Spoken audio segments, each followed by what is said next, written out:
Eu estava extenuado até a morte por aquela longa agonia. E quando eles afinal me desacorrentaram e me foi permitido sentar, senti que ia perdendo os sentidos. A sentença, a terrível sentença de morte, foi a última frase distintamente acentuada que me chegou aos ouvidos. Depois disto, o som das vozes dos inquisitores pareceu mergulhar num zumbido fantástico e vago. Trazia-me à alma a ideia de rotação, talvez por se associar, na imaginação, com a mó de uma roda de moinho. Mas isto durou apenas pouco tempo, pois logo nada mais ouvi. Contudo, durante algum tempo eu via, porém com terrível exagero, eu via os lábios dos juízes vestidos de preto. Pareciam-me brancos, mais brancos do que as folhas de papel sobre as quais eu estou traçando estas palavras, e grotescamente delgados, mais adegalçados ainda pela intensidade de sua expressão de firmeza, de imutável resolução, de rigoroso desprezo pela dor humana. Eu via os decretos do que para mim representava o destino saírem ainda daqueles lábios. Via-os torcerem-se com uma frase letal. Via-os articularem as sílabas do meu nome, e estremecia por não ouvir nenhum som em seguida. Via também, durante alguns minutos de delirante horror, a ondulação leve e quase imperceptível dos planejamentos negros que cobriam as paredes da sala. E depois, meu olhar caiu sobre as 7 grandes tochas em cima da mesa. A princípio elas tomaram aspecto de caridade e pareciam anjos brancos e esbeltos que me deviam salvar. Mas depois, repentinamente, inundou-me o espírito uma náusea mais mortal e senti todas as fibras de meu corpo vibrarem como se eu tivesse tocado o fio de uma pilha galvânica, enquanto os vultos evangélicos se tornavam espectros insignificantes com cabeças de chama, e via bem que deles não teria socorro. E então introduziu-se-me na imaginação como rica nota musical a ideia do tranquilo repouso que deveria haver na sepultura.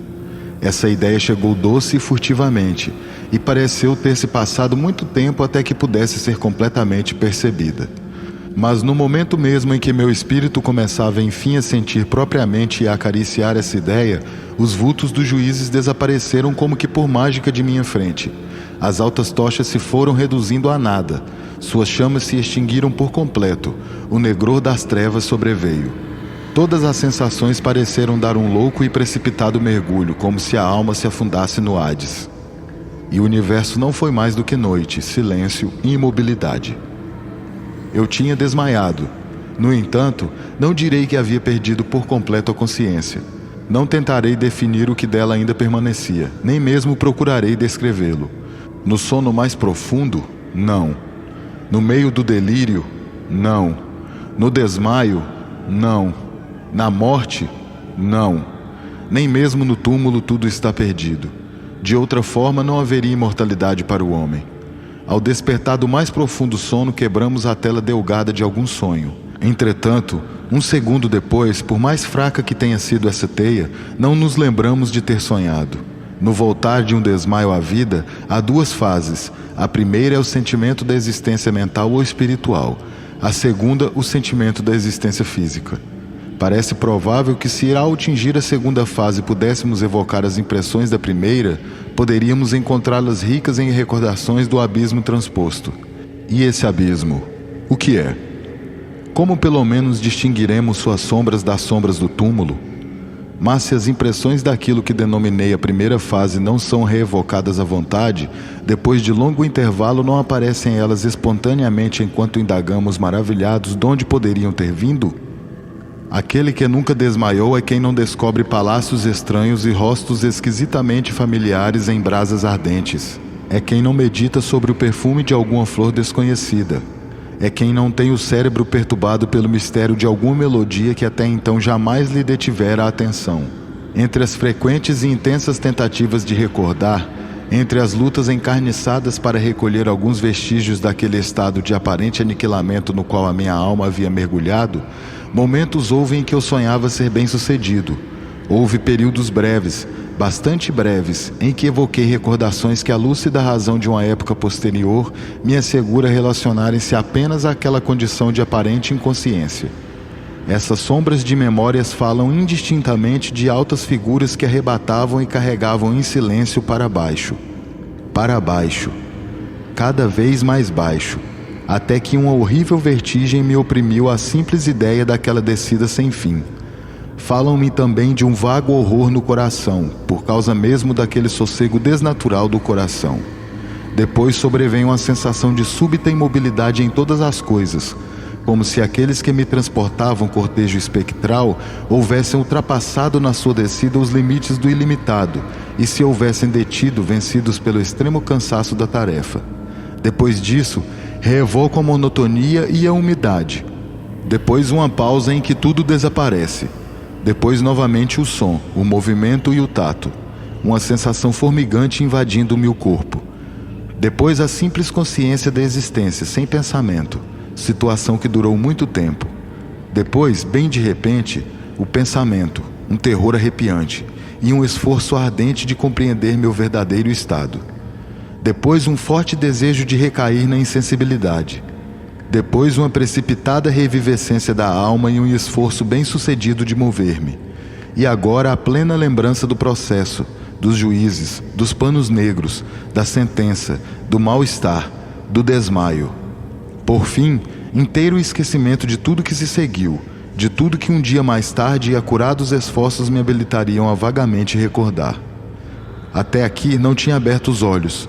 Sentia que estava deitado de costas, desamarrado.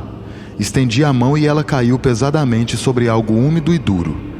Deixei que ela ficasse alguns minutos enquanto me esforçava por adivinhar onde poderia estar e o que me acontecera. Desejava ardentemente, mas não ousava servir-me dos olhos.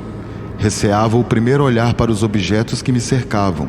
Não que eu temesse olhar para uma coisa horrível, mas porque ia ficando aterrorizado, temendo que nada houvesse para ver. Por fim, com selvagem desespero no coração, abri rapidamente os olhos. Meus piores pensamentos foram então confirmados. Cercava-me o negror da noite eterna. Fiz esforço para respirar. A espessa escuridão parecia oprimir-me e sufocar-me. A atmosfera estava intoleravelmente confinada. Conservei-me ainda quietamente deitado, fazendo esforços para exercitar minha razão. Recordei os processos inquisitoriais e tentei a partir deste ponto deduzir minha verdadeira posição. A sentença fora pronunciada e me parecia que bem longo intervalo de tempo havia desde então decorrido. Contudo, nem por um instante supus que estivesse realmente morto. Tal suposição, a despeito do que lemos em romances, é completamente incompatível com a existência real. Mas onde estava eu e que situação me encontrava? Sabia que os condenados à morte pereciam ordinariamente em autos de fé, e se realizara um destes na mesma noite do dia do meu julgamento. Tinha eu sido reenviado para o meu calabouço à espera da próxima execução que só se realizaria daí a muitos meses? Vi logo que não podia ser isto. As vítimas haviam sido requisitadas imediatamente. Além disso, meu cárcere, como todas as celas dos condenados em Toledo, tinha soalhos de pedra e a luz não era inteiramente excluída. Uma terrível ideia lançou-me de súbito o sangue em torrentes ao coração, e durante breve tempo mais uma vez recaí no meu estado de insensibilidade. Voltando a mim, pus-me de pé num salto, tremendo convulsivamente em todas as fibras. Estendi desordenadamente os braços acima e em torno de mim em todas as direções. Não sentia nada. No entanto, temia dar um passo, no receio de embater-me com as paredes de um túmulo. Transpirava por todos os poros e o suor se detinha em grossas e frias bagas na minha fronte. A agonia da incerteza tornou-se afinal intolerável, e com cautela movi-me para diante com os braços estendidos. Meus olhos como que saltavam das órbitas na esperança de apanhar algum débil raio de luz. Dei vários passos, mas tudo era ainda escuridão e vácuo. Respirei mais livremente. Parecia evidente que minha sorte não era pelo menos a mais horrenda. E então, como continuasse ainda a caminhar cautelosamente para diante, vieram-me em tropel à memória 1000 vagos boatos a respeito dos horredos de Toledo. Narravam-se estranhas coisas dos calabouços que eu sempre considerara como fábulas. Coisas, no entanto, estranhas e demasiado espantosas para serem repetidas, a não ser num sussurro. Ter-me-iam deixado para morrer de fome no mundo subterrâneo das trevas? Ou que sorte talvez mesmo mais terrível me esperava? Conhecia muito bem o caráter de meus juízes para duvidar de que o resultado seria a morte, e morte de insólita acritude. O modo e a hora eram tudo o que me ocupava e perturbava. Minhas mãos estendidas encontraram afinal um sólido obstáculo. Era uma parede que parecia construída de pedras, muito lisa, viscosa e fria. Fui acompanhando-a, caminhando com toda a cuidadosa desconfiança que certas narrativas antigas me haviam inspirado. Este processo, porém, não me proporcionava meios de verificar as dimensões de minha prisão, pois eu podia fazer-lhe o percurso e voltar ao ponto de onde partira sem dar por isso. Tão perfeitamente uniforme parecia a parede. Por isso é que procurei a faca que estava no meu bolso quando me levaram à sala inquisitorial, mas não a encontrei. Haviam trocado minhas roupas por uma camisola de sarja grosseira. Pensaram em enfiar a lâmina em alguma pequena fenda da parede de modo a identificar meu ponto de partida. A dificuldade, não obstante, era apenas trivial, embora na desordem de minha mente parecesse a princípio insuperável.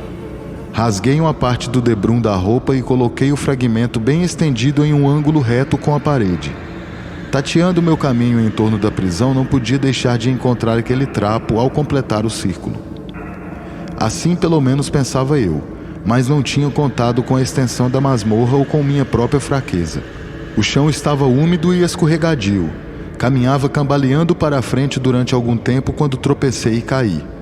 Minha excessiva fadiga induziu-me a permanecer deitado e logo o sono se apoderou de mim naquele estado. Ao despertar e estender o braço, achei ao meu lado um pão e uma bilha de água. Estava demasiado exausto para refletir naquela circunstância, mas comi e bebi com avidez. Logo depois recomecei minha volta em torno da prisão, e com bastante trabalho cheguei afinal ao pedaço de sarja.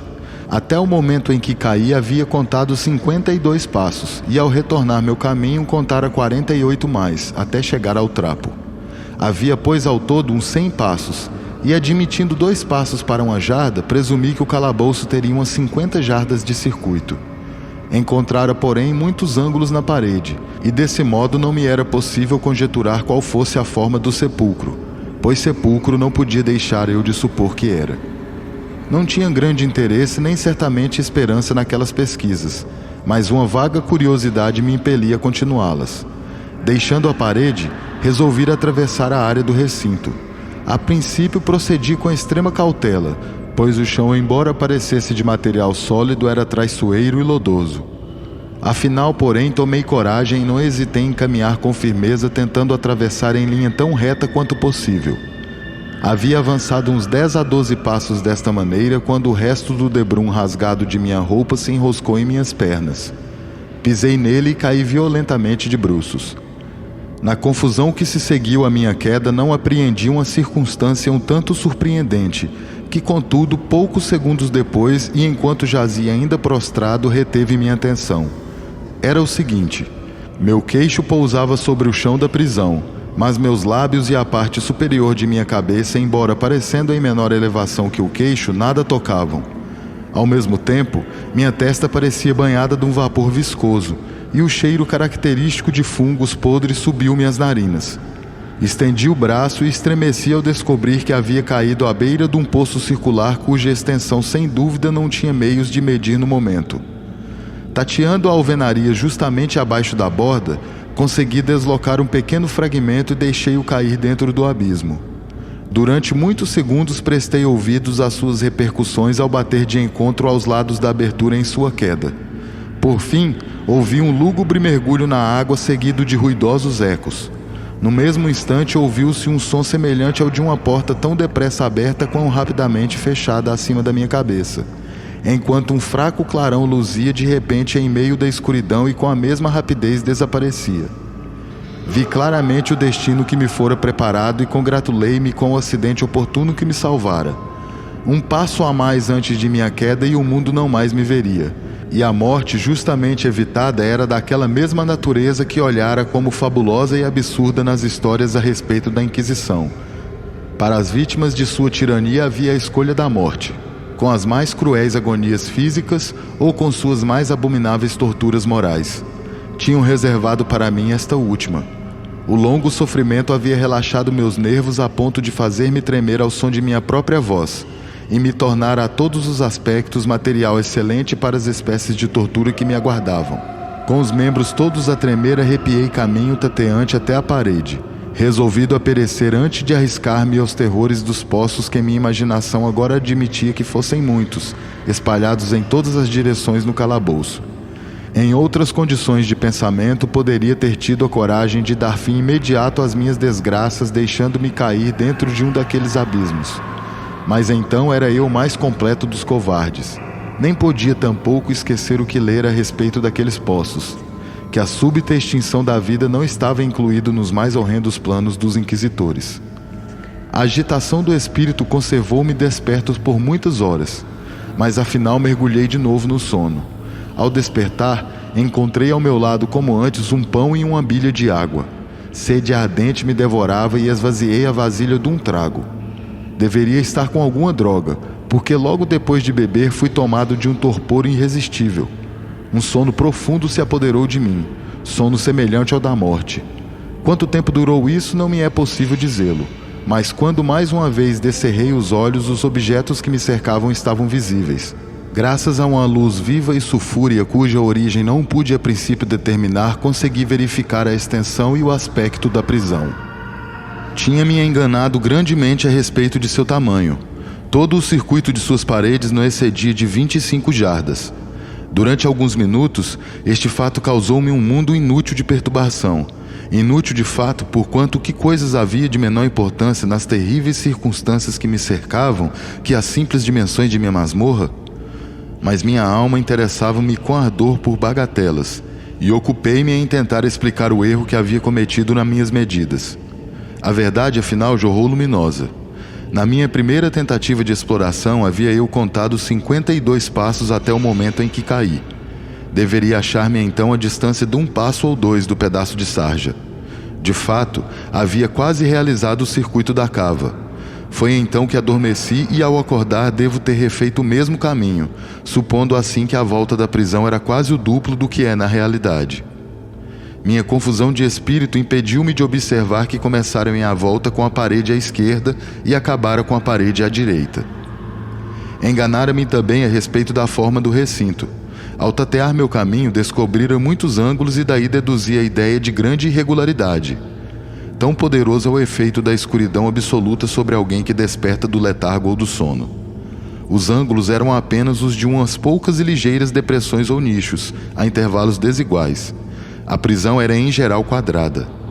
O que eu tinha tomado por alvenaria parecia agora ser ferro ou algum outro metal em imensas chapas, cujas suturas ou juntas causavam aquelas depressões. Toda a superfície daquele recinto metálico estava grosseiramente brochada com os horríveis e repulsivos emblemas a que a superstição sepulcral dos monges tem dado origem. Figuras de demônios em atitudes ameaçadoras com formas de esqueletos e outras imagens mais realisticamente apavorantes se espalhavam por todas as paredes, manchando-as. Observei que os contornos daqueles monstros eram bem recortados, mas que as cores pareciam desbotadas e borradas por efeito talvez da atmosfera úmida. Notei então o chão que era de pedra. No centro, escancarava-se o poço circular de cujas fauces havia eu escapado, mas era o único que se achava no calabouço.